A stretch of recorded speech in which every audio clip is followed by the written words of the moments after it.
নবম দশম গণিত অনুশীলনী 11-1 19 নম্বর অঙ্ক।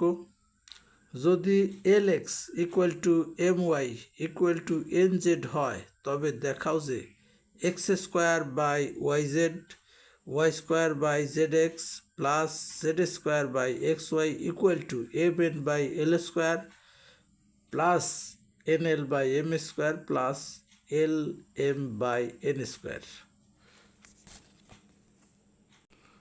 এখানে অঙ্কটি সমাধান করার জন্য আমরা একটু ধরে নেব। তো ধরি প্রদত্ত যে অনুপাতটা দেওয়া আছে, রাশিটা দেওয়া আছে LX = MY = NZ, এটাকে সমান কে ধরে নেব।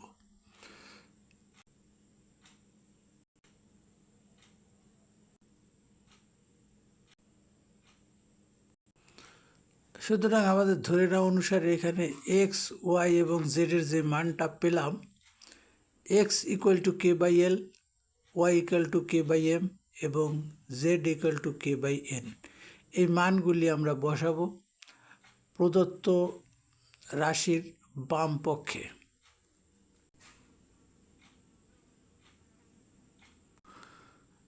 প্রদত্ত রাশির বাম পক্ষ প্রথম রাশি হচ্ছে x² বাই YZ। তো x এর মান আমরা বসালাম K/L, তার উপর হোল স্কোয়ার, y এর মানটা আছে K/M এবং z এর মান K/N। অনুরূপভাবে দ্বিতীয় রাশি আমাদের ধরে নেওয়া অনুসারে প্রাপ্ত মানগুলি স্থাপন করলাম।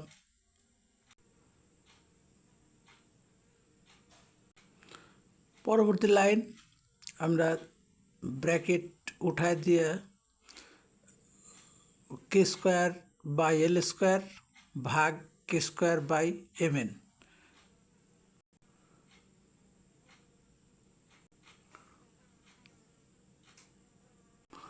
এ পর্যায়ে পরবর্তী লাইনে আমরা এই জটিল ভগ্নাংশ আছে দেখতে পাচ্ছি, এই জটিল ভগ্নাংশকে সরল ভগ্নাংশে পরিণত করব, অর্থাৎ ভাগ চিহ্ন আছে প্রধান ভাগ, সেটাকে গুণ চিহ্ন দিয়ে নিচের রাশিটা উল্টায় দিতে হবে।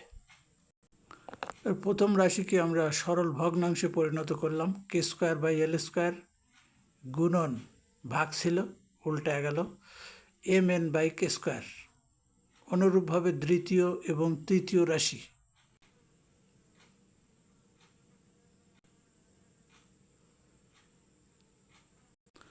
আমরা লক্ষ্য করছি প্রত্যেকটা রাশির মধ্যে K² উপরেও আছে নিচেও আছে, অর্থাৎ উপরে নিচে K², অর্থাৎ ভাগ এবং গুণ পরস্পর কেটে যায়।